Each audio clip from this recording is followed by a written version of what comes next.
Hello, everyone!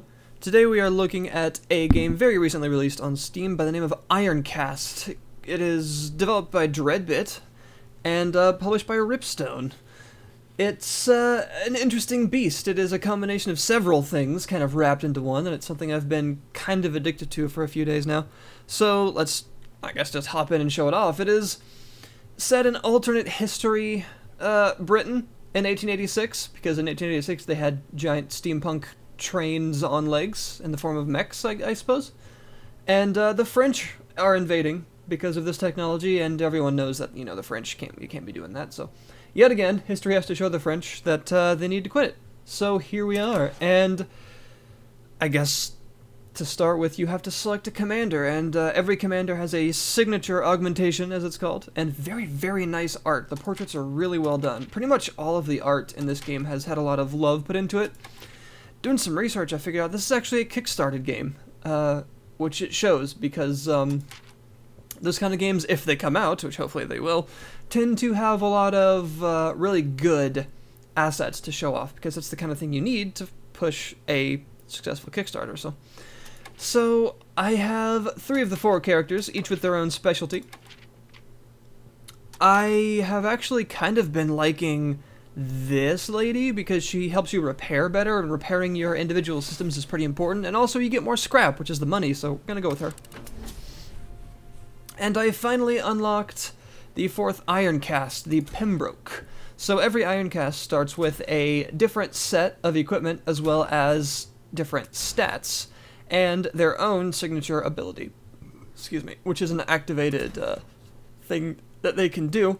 The Dunraven is the only one you'll start with, and it's a very good starter kind of jack-of-all-trades, but I've never used the Pembroke, and I really like the way it looks. It's basically a boiler with giant feet.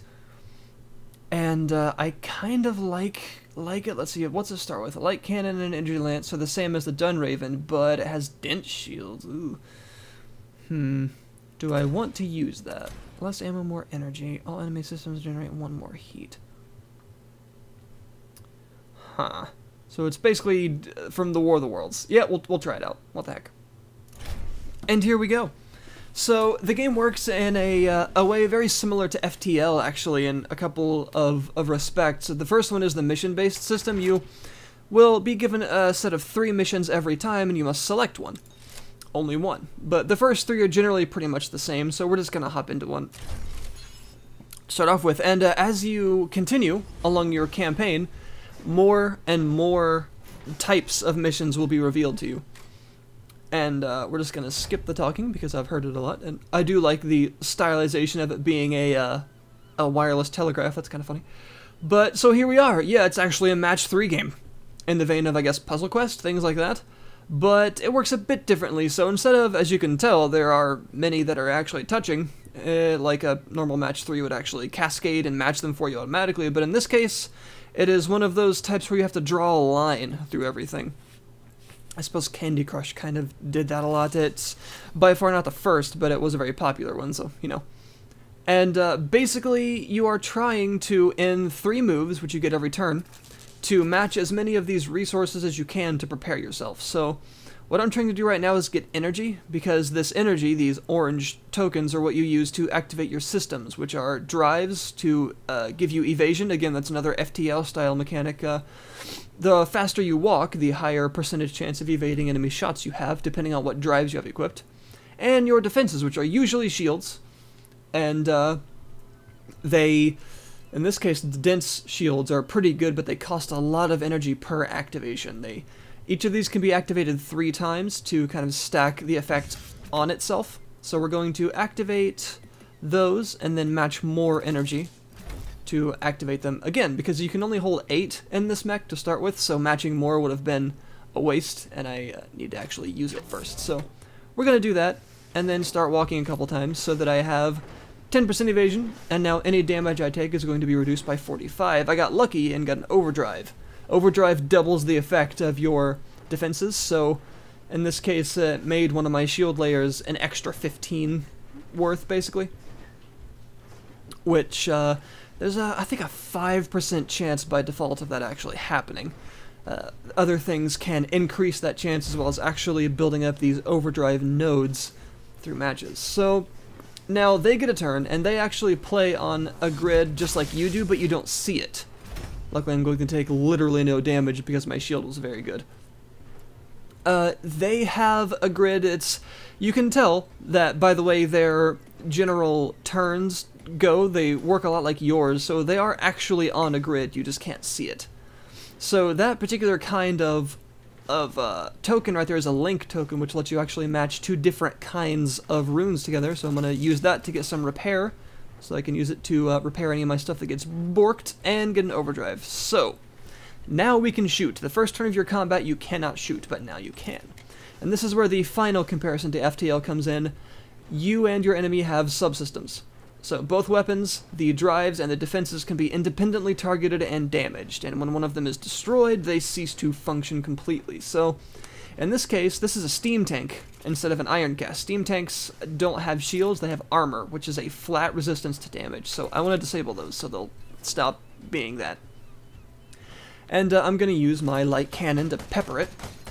I consumed an overdrive there to fire more shots than normal, and that actually let me take it out in one go. So now that that's done, I'm going to target its drives so that it can't evade me as much, and see how that works. Not bad, not bad. This thing is going to be pretty easy to destroy, but right now I don't actually have any ammo matches on the board to feed my weapons. You can actually take as many actions during a turn as you have resources for. You can only do 3 matches, though. So if I had enough ammo, I could shoot as many times as I wanted. So that's interesting to think about. Your 3 actions only count for matches. So I'm going to get some coolant. You need coolant to do everything. You can technically use any of your weapons or systems without coolant, but it will damage you a lot every time you do it. It's, you know, you overheat, basically, so I wouldn't recommend doing it very often. Alright, so I unfortunately couldn't get any more ammo for this turn, so I'm going to have to not shoot, but I can raise my defenses again. As you can see, every turn, one of these little pips here will go away. So basically, every turn, your defenses decay by 1 point, which means that when you raise your shields, they don't stay raised forever. They will be reduced by 1 activation every turn, and that works for everyone. So that's pretty much how the game works, really. You simply match and shoot, and try not to die. It's actually a lot of fun, and the fun, in this case, comes from the satisfactory nature, I guess you could say, of the fact that, I mean, people love Match 3, right? Match 3 is an awesome concept. It's very proven. It's used by all kinds of games, and having it in a kind of combat situation has proven very successful for games like Puzzle Quest. And the actual art is great. That the kind of satisfaction comes from in firing those weapons and things like that. The really nice art style really helps with that. So I guess that if you want to try and quantify what fun means in this case, that's what. It's very satisfying to pull off matches and fire crazy alt history weapons at giant trains. Alright, so I'm not going to be able to kill him this round, unfortunately, but I'll make sure my shields stay up, and we'll also walk again. I don't really want... yeah, I can actually, because I'll have enough coolant next turn. So basically this is how it goes back and forth, and as you continue, you will get loot drops every time you defeat an enemy. You can collect scrap from your fallen foes, you missed, and use it to construct the blueprints that you get as loot drops to improve your equipment. Again, another FTL comparison. And then continue with these match 3 style battles, trying to just do what you can to make it through the 9 days of missions until you fight the boss. Now I'm getting really unlucky here and getting no ammo, like, whatsoever, so that kind of sucks. I am not going to be able to finish him off this turn either because I can't get enough ammo to do so. So what I'm going to do is match these scrap nodes here. Scrap will of course, award you extra currency at the end of a battle, but since there's so many, I'll get a bunch of experience for doing it, and I'll clear a bunch of the board, so hopefully more ammo will drop, and there we go. So next turn, I should be able to finish him off. Now let me overload my shields. so that hopefully I won't take any damage, and we should be able to clear this up. Yeah, he wasn't able to do anything, so just like you, they have to spend some of their turns collecting coolant and repairing their stuff, so sometimes they don't get to fire. Like I said, even though you can't see their board, it's very clear they have one. There we go, and now I can shoot. He has no evasion, so he's done for. No need to do any more. And there we go, mission complete. It's really that simple. It's a very intoxicating combination of RPG, Match 3, and weird steampunk alt history mechs beating each other up, which is a very heady and very enjoyable combination. So we level up. This is where the next mechanic comes in. So there's a blueprint I got, shot coils, which I definitely want. And every time you level up, you can choose one of 3 randomly determined bonuses. Also, every time you level up, you'll get a little more health on your Ironcast. So here's what we can do. Let's see. Overdrive Oracle. That's really nice, and every time you match at least 10 nodes in any combination, you get an overdrive node to spawn. And as you saw, those are very potent, since I was able to just use one of them to outright destroy his shields in one go. Yeah, that's nice too, but yeah, I'm gonna go with this. So every weapon end system can have 1 augmentation attached to it, which you get by leveling. You can also have 3 activatable abilities that you get, and 3 passive upgrades for your character.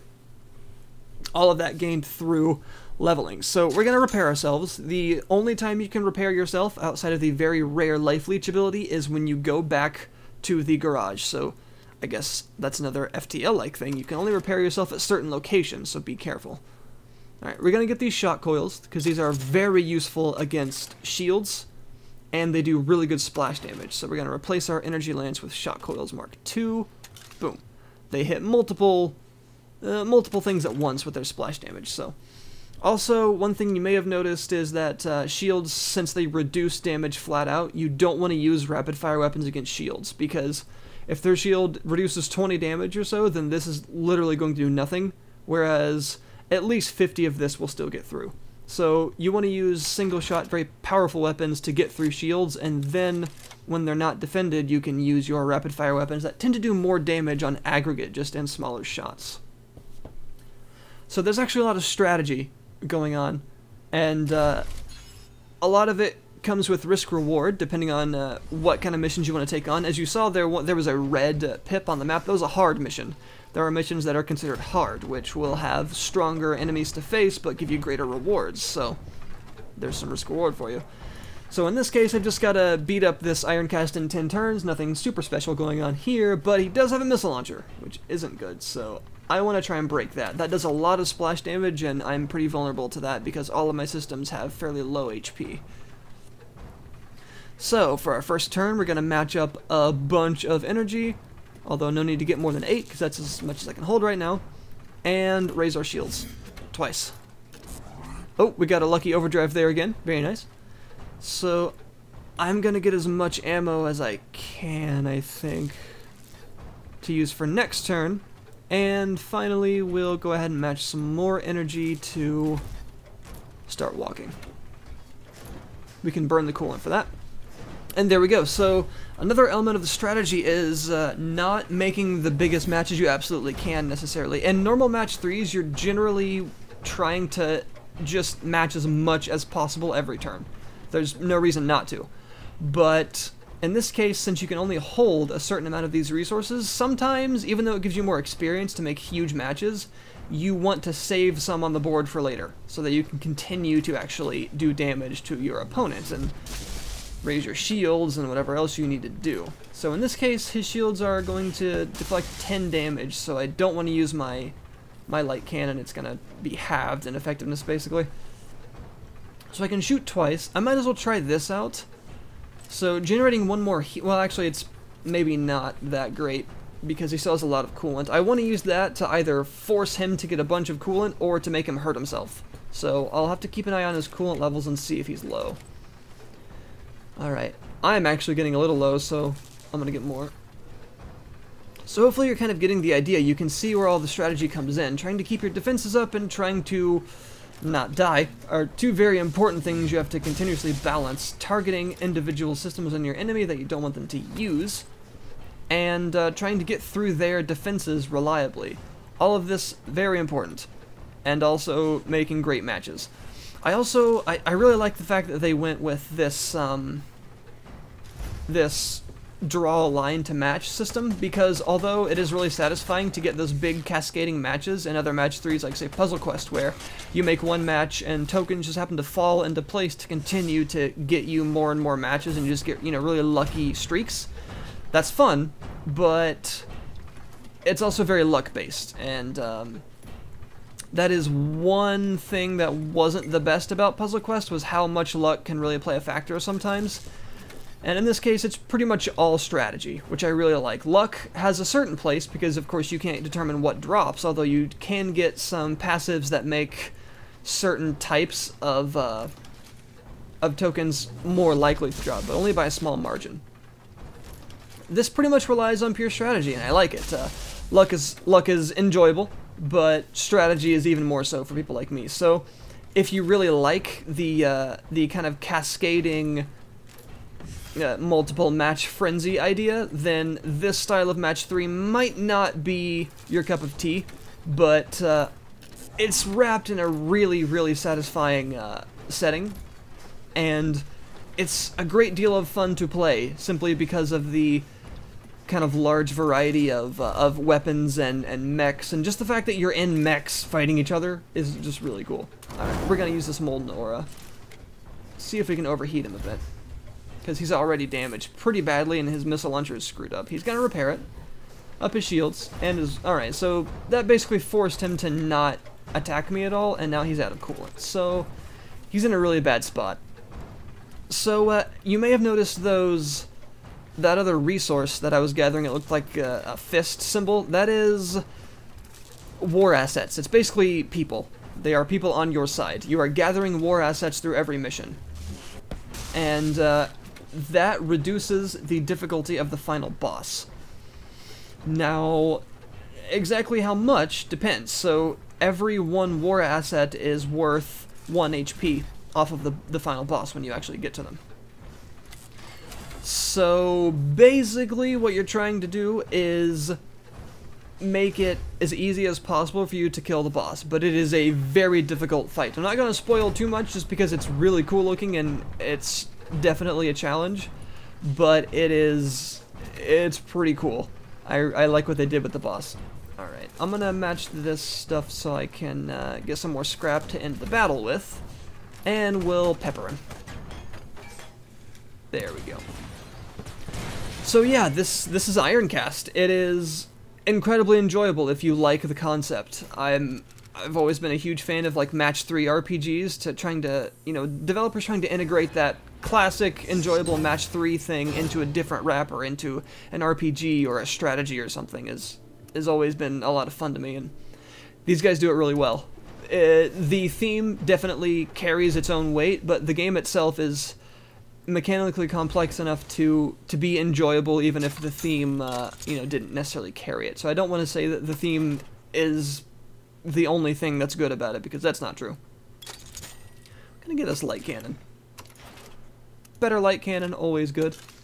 So yeah, you're probably seeing the comparisons to FTL that a lot of people are making. It makes a lot of sense. There are definitely a lot of similarities, and that's a good thing, because FTL is a very good game, and it's up there for sure. Let's do the reduced damage. So if this looks interesting to you, you can check the description below for a link to the Steam page and check it out. It is $10 right now on its launch.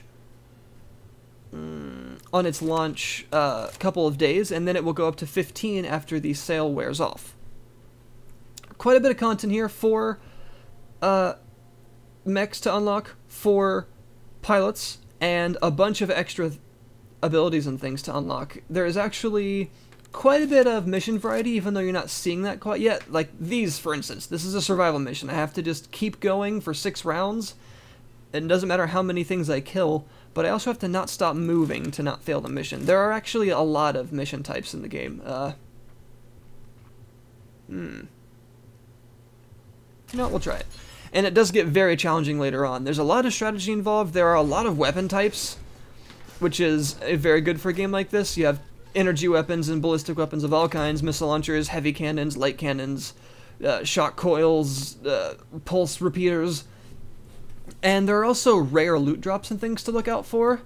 Special weapons and shields and systems that will be even better than their normal versions. They're like kind of like a rare loot drop in any other action RPG, that type of system. And it's really quite great. I am pretty enthralled by it. I hope that they add more content to it. I don't think it's lacking particularly. I just think that it would be even better. I'm going to expend that just for the ammo. That it would be even better if it had more.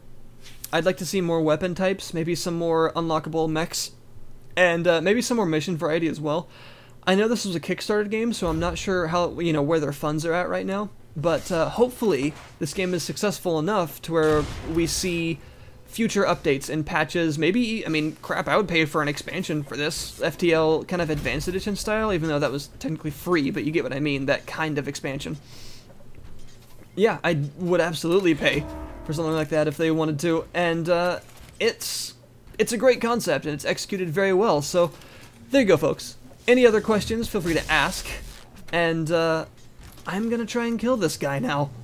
If you like the theme, it pulls it off. If you like Match 3, it does it well. If you like, FTL-style permadeath roguelite-y goodness with steampunk Britain attacking steampunk France, this is probably the only game that does that, so, yeah. Again, any questions, feel free to ask, and I guess that's it for now. So, I'll see you guys next time, and definitely give this one a try. These guys deserve the success, because I've been dangerously addicted to this for a couple days, so thanks for watching, everyone, and I'll see you next time.